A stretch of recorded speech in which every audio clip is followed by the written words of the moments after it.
Hey everybody, welcome back to Northernlion. Plays the Binding of Isaac Afterbirth Plus. Yo, these post-its, they're getting filled. Judas, you're like a little baby with all the post-it notes you're missing. I know we keep picking you, but then we keep respawning as other characters. SPJ30 Tay. Whatever happened to little Tay? Seems like only months ago she was lighting the Twitterverse on fire with comments like, oh my god, I can't believe her mom would do this to her. It's borderline child abuse, etc., etc. You want to feel old? Little Tay? She turned 10 this year. I know. It's crazy. I shouldn't even be talking about it. It's not... when... Cash Me Outside, how about that bad baby? Bod Bobby. When she had her burst of popularity, you were like, you know, you can make fun of her a little bit. Yes, she's 15. She's from, you know, definitely not the most stable home life, it seems. But simultaneously, at 15, you at least have like a... You have like a little flavor for what you're gonna be like as an adult. I believe that. Doesn't mean you're, you know, beyond saving. I mean, she might be doing better than I am. So, like, I don't want to even act like she's in a place where she's not happy with her life. I don't have a Billboard 189 out of 200 single called Gucci Flip Flops. It's like if an orange soda is you as an adult, you at 15 is like LaCroix. You get a hint of the flavor and none of the calories. But at 9, you can't make fun of a 9-year-old. You know, I'm sorry to tell you. That's too young to make fun of. They haven't earned the derision yet, because they don't understand. Don't you dare. Bombs, please? No bombs. I do appreciate the HP. I'm going to work for these bombs, because we do have tinted rocks, not to mention we got just, like, direct spirit hearts. Super happy to get a little brim rate off the bat, though. No question about that.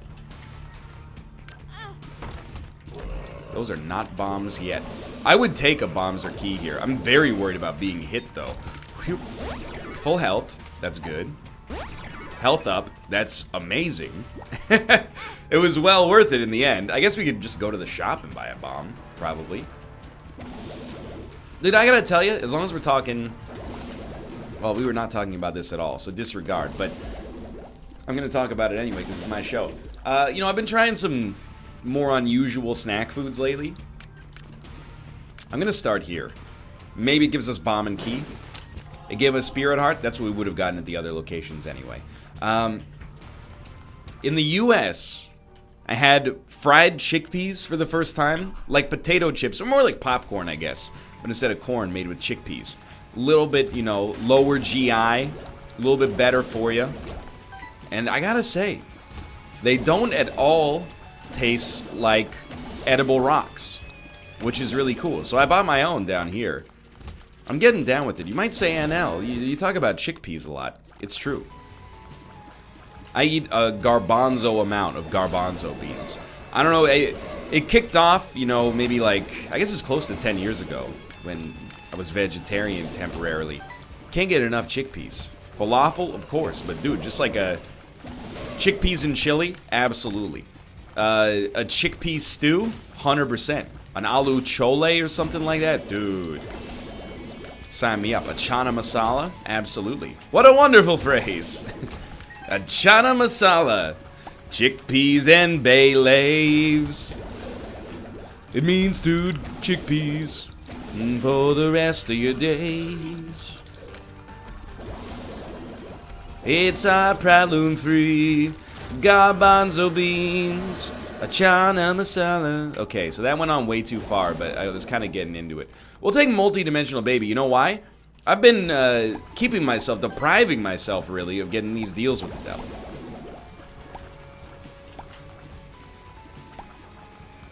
I've been taking a lot of, like, deal with the angel runs lately, so...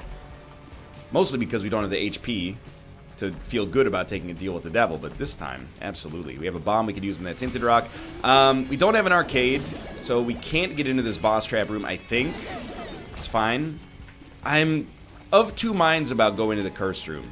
I'm thinking about it. But really, this video has been sponsored by the Chickpea board of British Columbia. I encourage you, Go down to your local grocers, purchase a can of chickpeas, dried chickpeas, however you... You know what? Fair enough. I'm leaving. However you would prefer to consume them. Give them a shot, dude. Chickpeas, not an underrated bean, but perhaps an underrepresented bean, in my opinion. I think of that about video game, like streaming, YouTube sponsorships all the time. There's so many that are tough to do for, like, ethical reasons, if that makes sense. Like, I've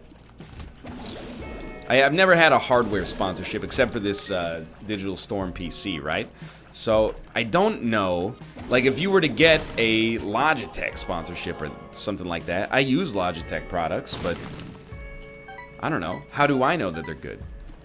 I'm a nobody. I don't understand anything. If I had any applicable skills, I wouldn't have been able to fall into the profession that I'm in right now because I would have been too busy doing real work in my early 20s when most people are starting to build a career for themselves.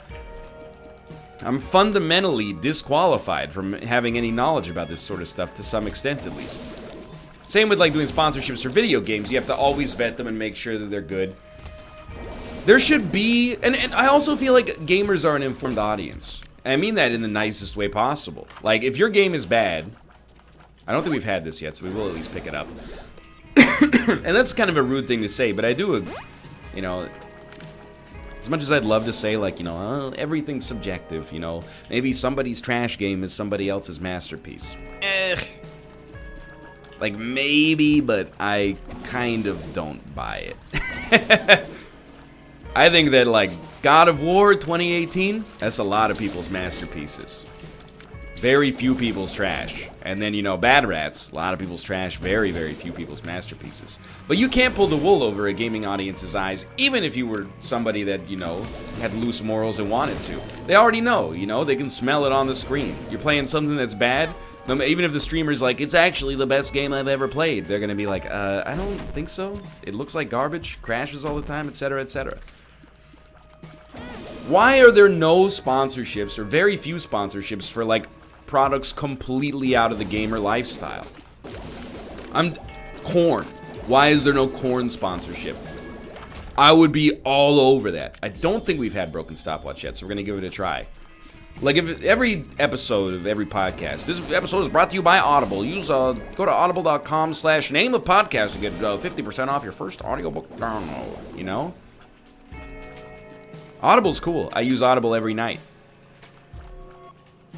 And Audible's also the nickname for your mother. got him. But no, I use Audible all the time. But where's, like, this podcast episode was brought to you by zucchinis. Go to your grocery store, pick up some friggin' zucchinis. You'd be like, dang, dude, I haven't had a zucchini in like 6 months. You're gonna go down to the store and get some friggin' zucchinis. I think, at least. Be like, hey, this episode's sponsored by zucchinis. You ever had them? They're like big cucumbers. Go give them a try. You like cucumbers? Try the sequel, zucchinis. I think that people would really respond to that.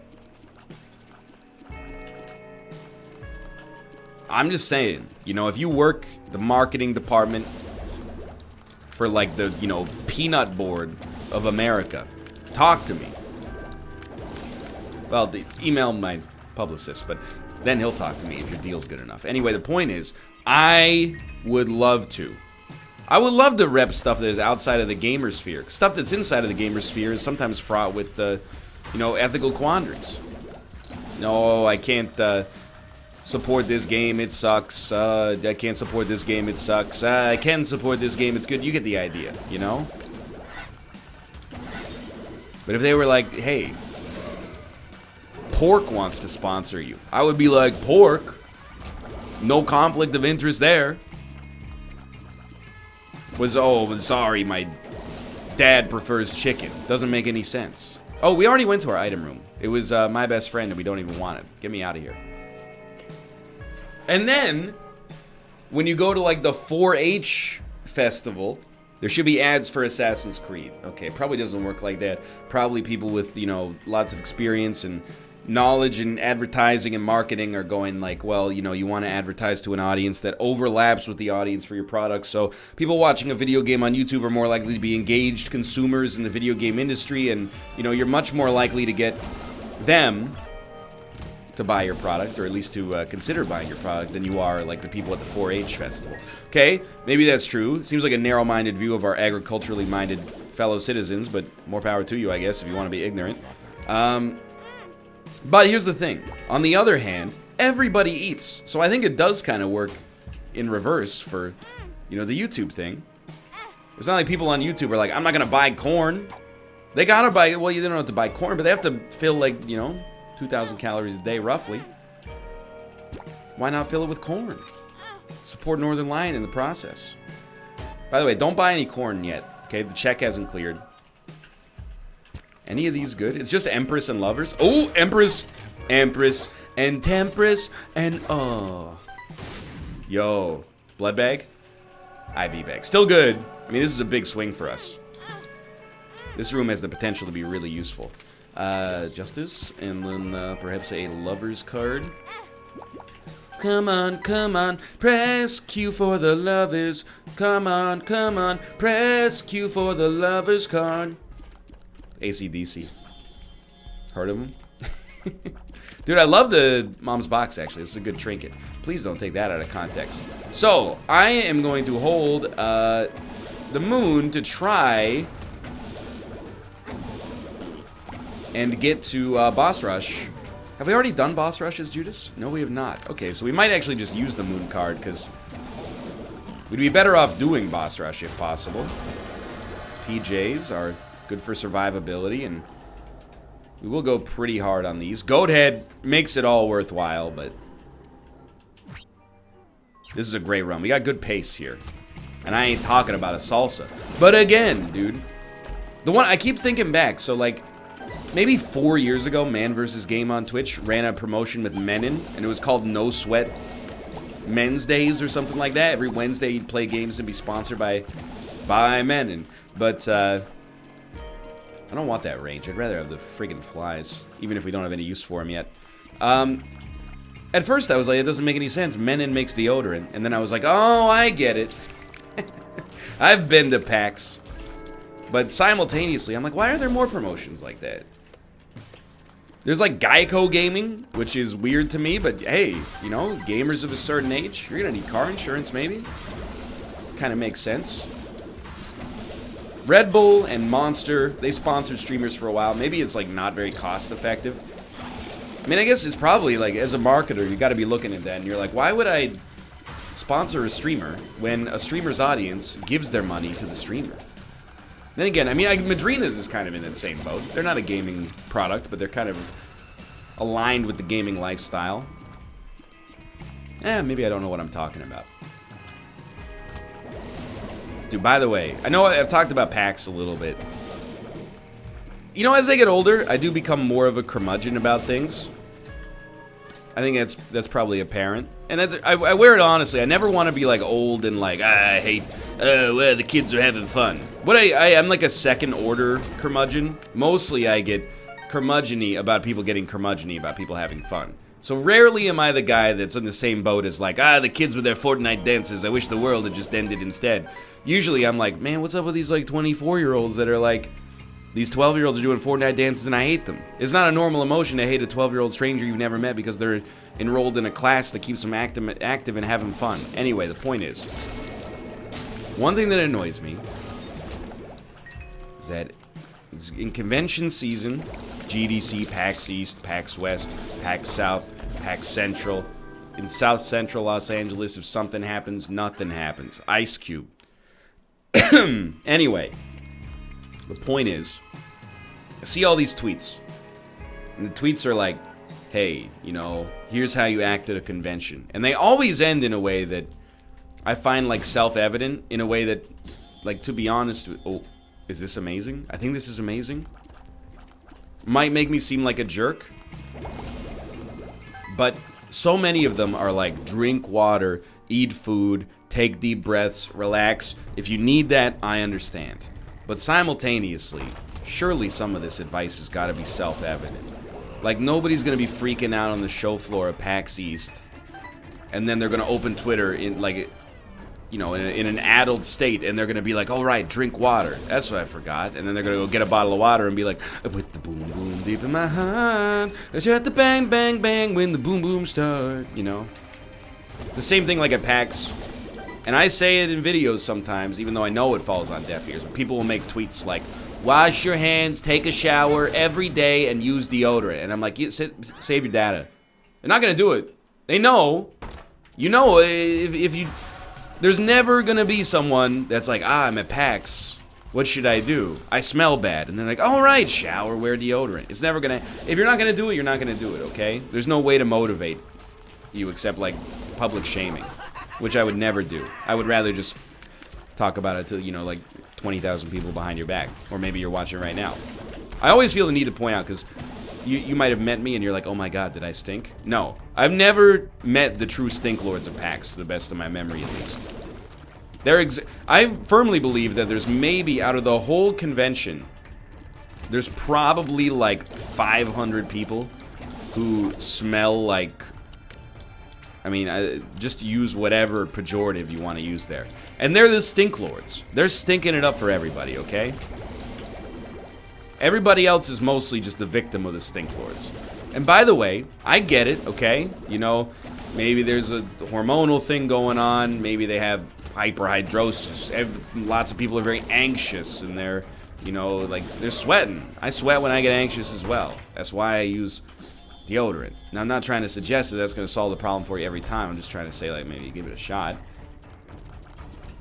I'm not trying to shame people for smelling bad. All I'm trying to say is that your tweet, one way or the other, is not going to help. I give the same advice for going to conventions, and this is useful, actionable advice, in my opinion. I'll give you the same advice that I use myself when I'm at conventions or when I'm traveling, particularly overseas. Rule number 1. If anybody in your group ever goes to the bathroom, go with them. Not for safety, but just so that, you know, I mean, that's a secondary benefit. But so you can also go to the bathroom, even if you don't have to. Get a little bit of that, you know, bio out, and then you're less likely to find yourself in an emergency situation later. You know? Many times, my wife's like, I gotta go to the bathroom. I'm like, you know what? I'm gonna go to the bathroom as well. Maybe my bladder's saying, hey, you got 45 minutes, but why wait 45 minutes if I could just do it now and push the timer ahead, you know, another hour? Secondly, within reason, take every opportunity to eat and every opportunity to drink. Not to experience new things, that's a secondary benefit, but so that you never find yourself getting grumpy or hangry or thirsty or being like, we need to stop right now so I can get a drink.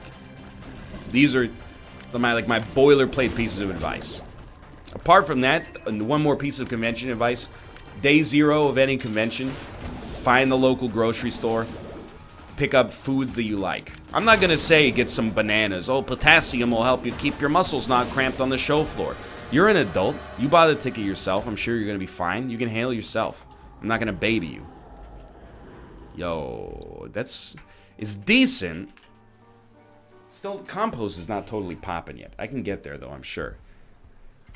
But you never want to find yourself... Mostly, all my tips are about food and pooping. But I mean, yeah, okay, shower, obviously. But I just assume, like, again, I don't want to baby you.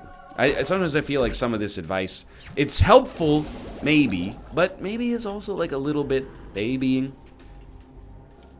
Dude, I think we're better off with Guppy's head. I'm sorry to say, compost, for whatever reason, probably because you require conscious thought, I don't jive that well with you. So we're going to try to make the Guppy dream happen here. You know, I'm conscious to some extent of how I come across here. Because I feel the need to tell you explicitly that I'm very much not the kind of person that's like, oh, millennial snowflakes, blah, blah, blah. I'm quite the opposite. I'm like, dude, if we're born in the same era, part of the same generation, there's no reason, like, I should be shaking hands with a smile on my face and you should be like, I gotta poop really bad at the convention. Like, we both got the same skill set. Or at least we've had the same opportunity to grow the skill set. And I just think that some of the advice that's like, you know, if you're thirsty, go get a glass of water. I'm like, they should know that. It sounds rude, I guess, but I'm like, maybe by like making it seem like you have to follow a set of 400 guidelines just to survive at PAX is like, it's freaking people out more than the goodness of the advice is actually helping. Now, I may be wrong. I do get anxious about things in my life. I don't think that I have like an anxiety disorder, but dude, compared to like my wife, I'm so anxious. I'm the worrier in the relationship 100%. Hey, about most stuff at least. Dude, we made the right decision. I'm gonna take that as a cosmic confirmation that we have the right opinion on this issue. So I know what it's like, and there have been times where I've been like, oh, I gotta meet, you know, I'm meeting a lawyer tomorrow. Google what to do when meeting a lawyer. And I'm like, make sure before you go you have a glass of water. Wait, the best advice I've ever gotten for feeling better in those situations is like, dude, stop freaking out. Just relax. It's gonna be fine. You know, you're gonna be okay. And all these tweets that are like I'm gonna give you a little secret about PAX. Sometimes people come home from PAX. You do get sick. That's obvious, okay? Most people will get like a little sniffle at the very least. But here's a little secret about PAX. You're mostly walking around, playing video games, and like standing still. It's not exhausting. Like you're on your feet pretty frequently. When you leave the show floor and you sit down, you're like, I forgot what this felt like. Dude, I am tired. But it's also not like you're running like an Iron Man competition or something like that. Sometimes people are like, oh my god. Make sure you hydrate effectively. It's like you're in the downtown city center. You're not running a half marathon in the Mojave Desert. Yeah, drink when you're thirsty, but like, why are you freaking people out making it seem like it's some kind of, you know, it's like an endurance trial? You know, another great tip for conventions that oftentimes gets lost in the drink lots of water. Day 1 or 2, don't drink like 20 beers. That will, basically that'll give you like 2 free days. I see a lot of people messing that up. A lot of those PAX bathrooms, day 1 or 2, real gross, and people are pooping on top of their own vomit. It's disgusting. Okay, so there's a real piece of advice for you. Go all out on the final day if you want to go all out. Do not do it on one of the first 2 days. It'll leave you, you know, all off center for the rest of it. And make sure to drink lots of water. I just worry, right? Like, because I feel, at least I felt for a long time, like I was kind of like maladjusted. Like in my head, I had like this idea of what like a 20-year-old was supposed to be like. And they were, in my head, and this is probably never actually correct, but a 20-year-old when I was 15 was someone who had like all their stuff together. You know, they were like, I know what I'm doing. I'm going to the dry cleaner. You know, as a 15-year-old, I'm like, what the heck's a dry cleaner? And I thought like, man, these people are like so much more grown up and prepared than me. I don't think that's the case at all. I think it's just, you know, everybody, you know, they have a tendency in an unfamiliar situation to feel a little bit off balance. And I just think that by leaving like a laundry list of instructions that you're supposed to abide to, most of which are just like, hey, listen to your body. If your body's angry about something, do your best to, you know, take care of it. As long as it's not indecent. You know, I think it might do more harm than good. Then again, it's, you know, important to point out, I don't know. What do I know? It's really just one man's opinion, which is also my way of defending myself in case any of this comes across as maliciously ignorant. That was a very, very fast boss rush, by the way. I had a good time there. That's my ideal boss rush situation. I don't want booger tears. I'm very happy with where we're at here. I guess with Guppy, why are we taking Guppy's head? We should have taken Compost.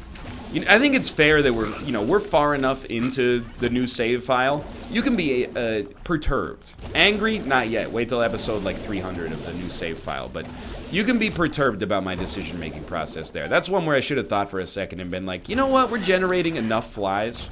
Let's instead just double the flies that we're generating from Guppy.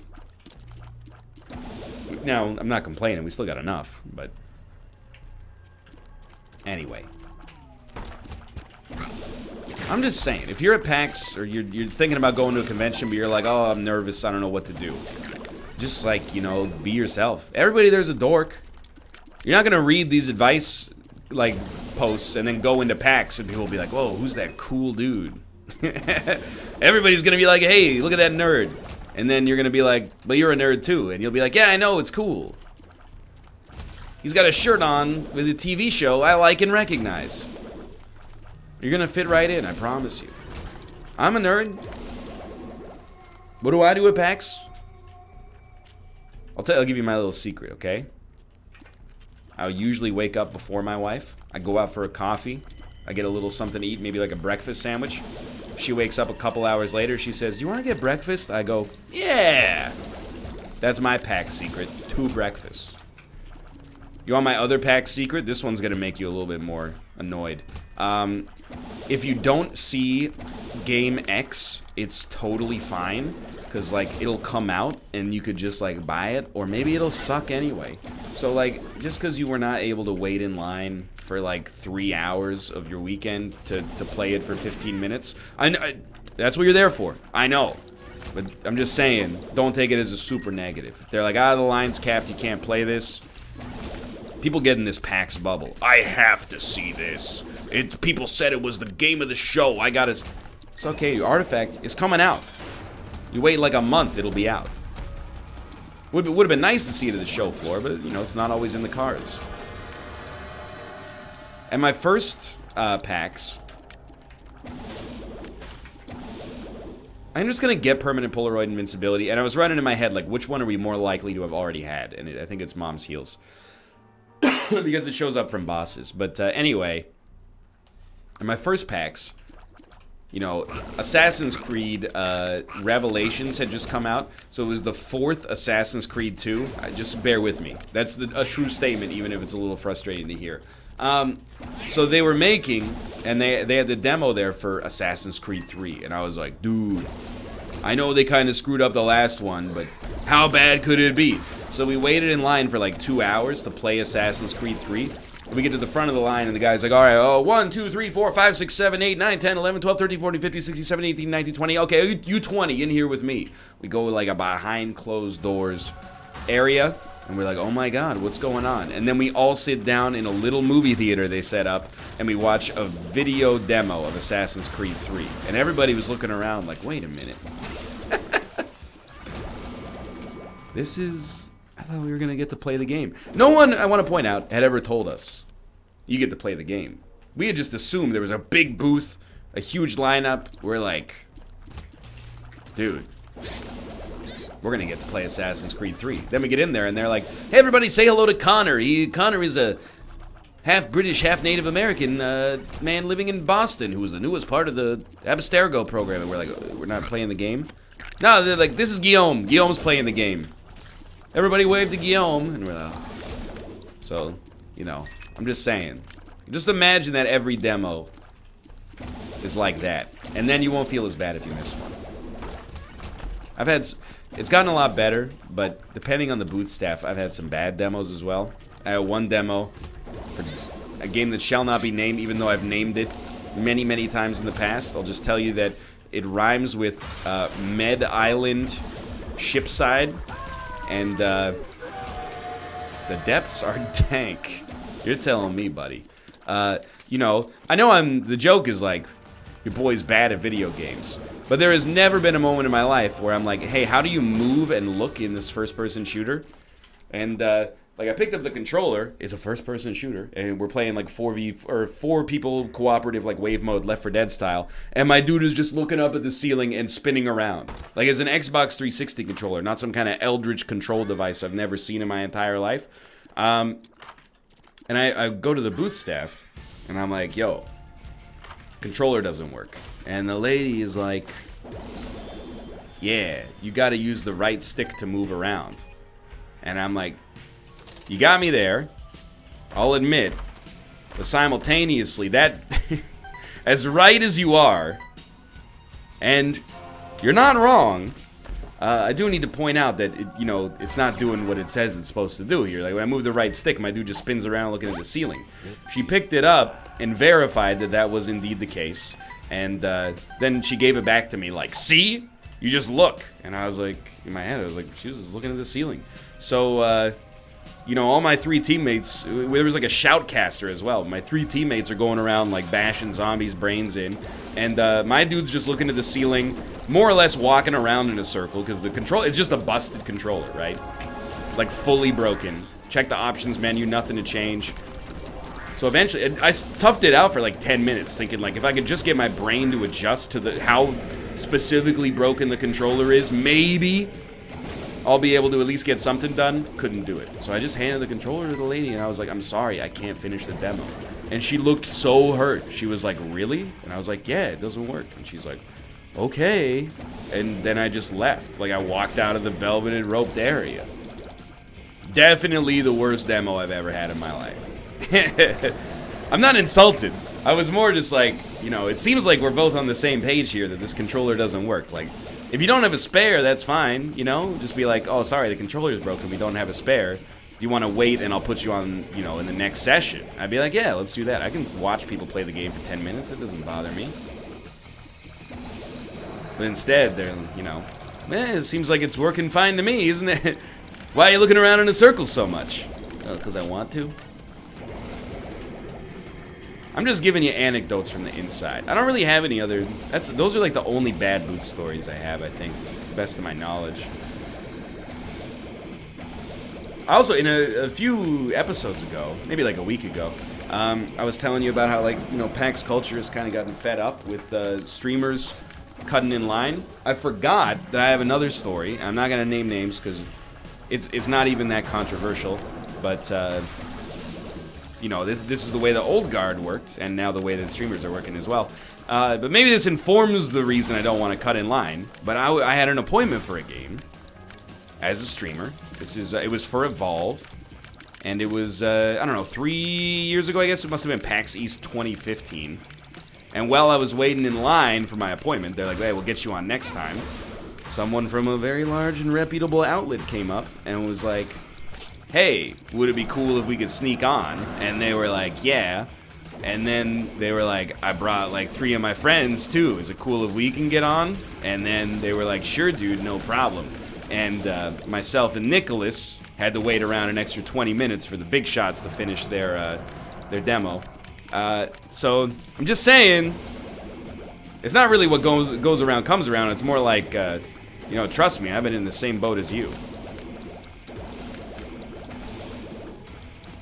And this is how you know you can trust me. I'm the most trusted critic. I trust myself more than I trust anybody else, except for my wife.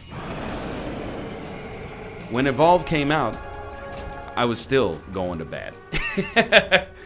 Because I don't think it's the bootstrap's fault. Dude, that outlet is bigger than youtube.com/Northernlion. I don't necessarily, you know... You know, it's tough. You can't be the guy who's like, hey, but I had an appointment. And they're like, yeah, but, you know, these guys are bigger. And you're like, yeah, but I had an appointment. And you're like, well, yeah, but you're only getting the appointment because you're bigger than the regular con goer. You know, good point. Because you live by the metrics. You live by the algorithm, you die by the algorithm.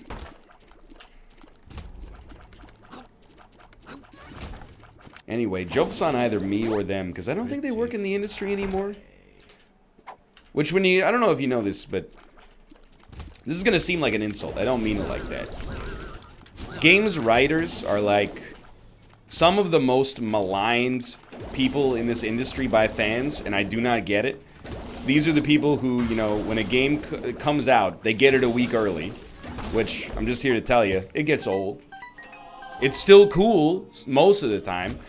You know, everyone always thinks like, oh man, you got like Dark Souls a week early. Yeah, you also got like, you know, Bleep Bloop's Garden Adventure, and your editor was like, hey, put 30 hours into that and then write a review so that you can, you know, have it up on the website and be first in the SEO rankings. And you're like, okay, cool. How much am I going to get for that? Oh, $75? Okay, cool.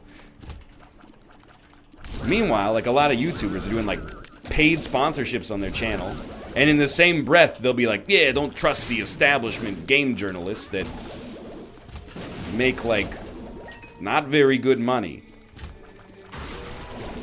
And probably work harder than most YouTubers, maybe even myself included. Anyway, I'm just saying, you know, hug your local games writer, even if you disagree with their politics. Either way, what I was gonna say is that for most writers, it seems like when you move away from the editorial side of the industry, it's almost like an upgrade. You know, YouTube's kind of in his own camp, but like when... Oh, the guillotine. When you move from like a, you know, a IGN to being the community manager for like the new Ubisoft game, you're probably making more money and catching less flack. Well, I don't know, Ubisoft, they did have the Siege community managers. I can't even imagine. They're probably dealing with some vitriol all the time. But anyway, how did this end up being another games industry episode? It's because I was talking about packs, and I was going, oh, millennials don't know how to use deodorant. Serves me right, dude. Either way, though, dude, this was a great run. It is almost over. Obviously, any run in which we become Guppy is probably predisposed to be a pretty flippin' good run to begin with, but this one banged. I'm happy. And we're almost like... It doesn't really count, and I'm not discounting it because I'm worried that people would say it's illegitimate. I'm discounting it because I believe it's illegitimate to, like, run a streak on a file that doesn't have, you know, the hardest parts of the game really unlocked, necessarily. But anyway, what I was gonna say is we're getting ourselves up to, like, a double-digit streak without even really noticing. It's nice. Now, some of those only went to the cathedral. Would we have died on the chest? Probably not, but maybe, you know? Can't say for certain that we wouldn't have. You never know what's going to happen down there. In the chest, people wear shoes on their hands and hamburgers eat people. I have now... This is a danger when you do what I do for a living. I have said the quote wrong so many times that I have muscle memory for the wrong way of saying it. It's like a could care less situation. In my brain, I know it's couldn't care less. But I said could care less for like 20 years, so... My brain is just like, oh, it looks like let's turn on autocomplete for this sentence. I'm like, no, brain! You're making me look slightly dumber than I actually am. Come on now. Guess we should take Pretty Fly. Strength? Why not? I mean... Still not bad, though. Like, even though we hit that dead end, we cleared out, like... basically 40% of the floor. Maybe a third of the floor is probably a more realistic fraction to use. Repeating, of course. And again, didn't even notice. We've had a couple of runs lately where we're like, man, it is like painful. This one is not in that camp at all. I'm having a glorious time. Crapping on my colleagues and saying, man up! Again, feel the need to reiterate, it's not where I'm coming from. I might be ignorant. Maybe you went to PAX and you were like, you know, you took advantage of those tips. There is something at PAX, it's called the AFK Lounge. And it's like, dude, PAX is a little overwhelming. I could definitely see how, you know, if you don't like dealing with people, you get anxious in crowds. You would like something like this AFK Lounge. Which basically is just a quiet room you can go hang out. I think they have, like, you know, refreshments. And you can just go be there until you, like, feel like yourself again. That, I think, is super cool.